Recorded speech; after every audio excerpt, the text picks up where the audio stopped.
ಮಣ್ಣಿನಲ್ಲಿ ಇರ್ತಕ್ಕಂಥ ಅಂಶದ ಬಗ್ಗೆ ನಾವು ಒಂದು ಪೂರ್ವ ಪ್ರಯೋಗ ಏನದು, ಇದನ್ನು ನಾವು ಕಂಡುಹಿಡಿಯಲೇಬೇಕು. ಏನು, ನಮ್ಮ ಮನೇಲಿ ಇರ್ತಕ್ಕಂತಹ ಮಣ್ಣು, ಸೈಟು, ನಾವು ಕಟ್ಟಿರೋ ಮನೆ ಅಥವಾ ನಾವು ವಾಸ ಮಾಡೋ ಮನೆ, ಮಣ್ಣಿಗೂ ನಮಗೂ ಸಂಬಂಧ ಇದೆ.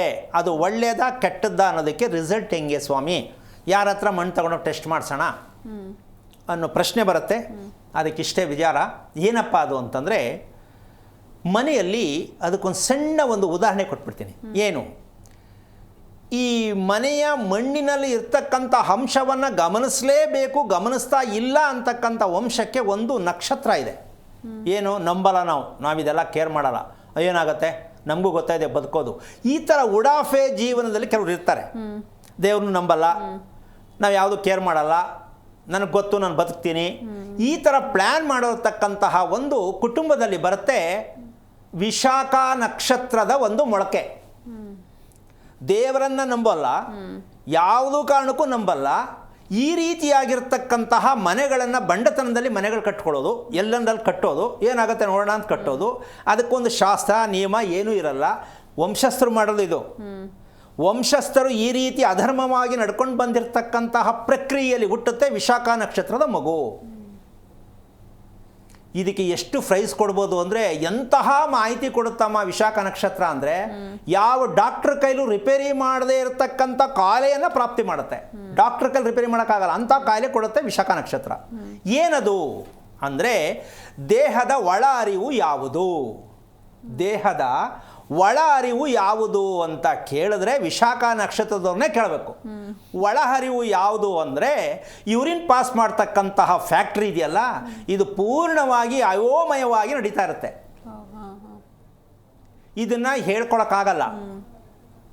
ಇದರಿಂದ ಏನಾಗುತ್ತೆ ಅಂದರೆ, ತಲೆಯಲ್ಲಿರ್ತಕ್ಕಂಥ ಮೆದುಳಿಗೆ ತುಂಬ ಟಾರ್ಚರ್ ಕೊಡುತ್ತೆ.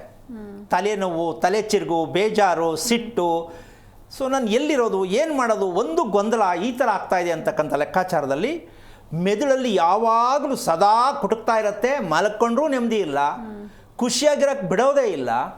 ಇದಕ್ಕೆ ಗುರುವಿನ ಮುಖೇಣವಾಗಿ ವಿಶಾಖ ನಕ್ಷತ್ರಕ್ಕೆ ಅನುಗ್ರಹ ಇದೆ, ಗುರುಗ್ರಹದ ಅನುಗ್ರಹ ಇದೆ ಅಂತ ಹೇಳ್ತಾರೆ ಜ್ಯೋತಿಷಿಗಳು. ಆದರೆ ಇದಕ್ಕೆ ಮೂಲ ಕಾರಣ ಏನಂದರೆ, ಇವರ ಕಾಲು ಮತ್ತು ತಲೆ. ವಿಶಾಖ ನಕ್ಷತ್ರಕ್ಕೆ ಮೇಯ್ನ್ ಹೆಡ್ಲೈನ್ ಏನು ಕೊಡುತ್ತೆ ಅಂದರೆ, ಕಾಲಿನಲ್ಲಿ ಮತ್ತು ತಲೆಯಲ್ಲಿ ಕೊಡುವಂಥ ಸಮಸ್ಯೆ ಆಗತ್ತೆ.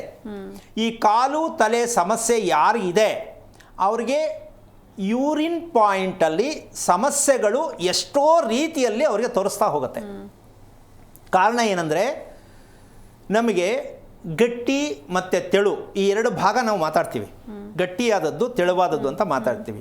ಹಾಗೆ ದೇಹದಲ್ಲಿ ಇರತಕ್ಕಂತಹ ರಕ್ತದ ಒಂದು ಪ್ರಮಾಣ ಏನಾಗುತ್ತೆ ಅಂದರೆ, ನರಮಂಡಲದಲ್ಲಿ ಕರೆಕ್ಟ್ ರೀತಿಯಲ್ಲಿ ದೇಹದಲ್ಲಿ ಪ್ರಕ್ರಿಯೆ ನಡೆಯೋದಕ್ಕೆ ಸ್ವಲ್ಪ ಕಷ್ಟ ಆಗುತ್ತೆ. ಯಾವುದಕ್ಕೆ, ಈ ವಿಶಾಖ ನಕ್ಷತ್ರಕ್ಕೆ. ಕಾರಣ, ಇವರು ಜನ್ಮ ಕೊಟ್ಟ ತಾಯಿ, ಅವ್ರು ಎಷ್ಟು ಯೋಚನೆ ಮಾಡಿಕೊಂಡು ಹಿಂಸೆ ಪಟ್ಟು ಈ ಮಗುವನ್ನು ತಗೊಂಡಿದ್ದಾರೆ. ಊಟ, ನಿದ್ದೆ, ಕ್ವಾಲಿಟಿ ಏನೂ ಇಲ್ಲಮ್ಮ, ಇಷ್ಟ ಬಂದಾಗ ನಡ್ಕೊಂಡಿರ್ತಕ್ಕಂಥದ್ದು ಈ ಒಂದು ಕುಟುಂಬಕ್ಕೆ ಬರುತ್ತೆ ವಿಶಾಖ ನಕ್ಷತ್ರದ ಮಗು. ಇದನ್ನು ನಾವು ಎಷ್ಟರ ಮಟ್ಟಕ್ಕೆ ಸರಿ ಮಾಡ್ಬೋದು, ಸಾಧ್ಯನೇ ಇಲ್ಲ. ಯಾಕೆ ಸಾಧ್ಯ ಇಲ್ಲ ಅಂತಕ್ಕಂಥದ್ದು, 98% ಮುಂದೆ ಮಗು ಲವ್ವಲ್ಲಿ ಅಟ್ಯಾಕ್ ಬೇಗ ಆಗತ್ತೆ ಅಂತಕ್ಕಂಥದ್ದು ಈಗಲೇ ಫೌಂಡೇಶನ್ನೇ ತಿಳ್ಕೊಬೋದು. ವಿಶಾಖ ನಕ್ಷತ್ರದ ಮಗು ಹೆಣ್ಣಿರಲಿ ಗಂಡಿರಲಿ ಲವ್ಗೆ, ಆಕರ್ಷಣೆಗೆ ಬೇಗ ಒಳಗಾಗ್ತಾರೆ. ಅದರಿಂದ ಭಾರಿ ಹಿಂಸೆಗೆ ಸಿಕ್ಕಾಕೋತಾರೆ. ಅದರಿಂದ ಹೊರಗೆ ಬರೋಕ್ಕಾಗಲ್ಲದೆ ಪರದಾಡ್ತಿರ್ತಾರೆ. ಇದೊಂಥರ ಮಾನಸಿಕ ರೋಗ ಇದು. ನನಗೆ ಯಾಕೆ ಬೇಕಿದು, ಬೇಡ ಅಂದ್ರೂ ಅದು ಅವ್ರನ್ನ ಸುತ್ತಾಕೊಳ್ತಾ ಹೋಗುತ್ತೆ. ಅದರಿಂದ ಹೊರಗೆ ಬರೋಕ್ಕಾಗೋದೇ ಇಲ್ಲ. ಬಟ್ ನನಗೆ ಈ ಥರ ಆಗ್ತಾ ಇದೆ, ಏನು ಮಾಡೋದಂತ ಅಲ್ಲಿ ಹೇಳ್ಕೊಳಕ್ಕಾಗಲ್ಲ. ಇದೊಂದು ದೊಡ್ಡ ಮಾನಸಿಕವಾದ ಹಿಂಸೆ. ಇದಕ್ಕೆ ನೇರವಾಗಿ ಹೇಳಬೇಕಂದ್ರೆ, ಮನೋರೋಗದ ನಕ್ಷತ್ರ ಯಾವುದು ಅಂದರೆ ವಿಶಾಖ ನಕ್ಷತ್ರ. ಮನೋರೋಗಿಗಳು ನಿದ್ದೆ ಯಾವಾಗ ಬರುತ್ತೋ ಮಾಡಬೇಕು. ನಾವು ನಿದ್ದೆ ಮಾಡೋಕ್ಕೂ ನಿದ್ದೆ ಬರಲ್ಲ. ಕೂತ್ಕೊಂಡಿರ್ಬೋದು, ಊಟ ಮಾಡೋಕ್ಕೆ ಹೋಗ್ಬೋದು, ಎನಿ ಟೈಮ್ ಯಾವ ನಿದ್ದೆಗೆ ಅವಕಾಶನೇ ಇಲ್ಲ, ಹೆಂಗಂದ್ರೆ ಬರ್ತಾ ಇರ್ತದೆ. ಸೊ ತಿಳ್ಕೊಬೇಕು, ನಮ್ಮ ದೇಹ ಕೆಟ್ಟಿದೆ. ಬೆಳಿಗ್ಗೆ ಹೊತ್ತು ನಿದ್ದೆ ಬರುತ್ತೆ ಸ್ವಾಮಿ ಅಂತಾರೆ ಕೆಲವರು. ಬೆಳಿಗ್ಗೆ ಹೊತ್ತು ನಿದ್ದೆ ಬರೋ ಉದ್ದೇಶ, ದೇಹ ಶುದ್ಧಿ ಇಲ್ಲ, ಶುದ್ಧಿ ಮಾಡ್ಕೋ.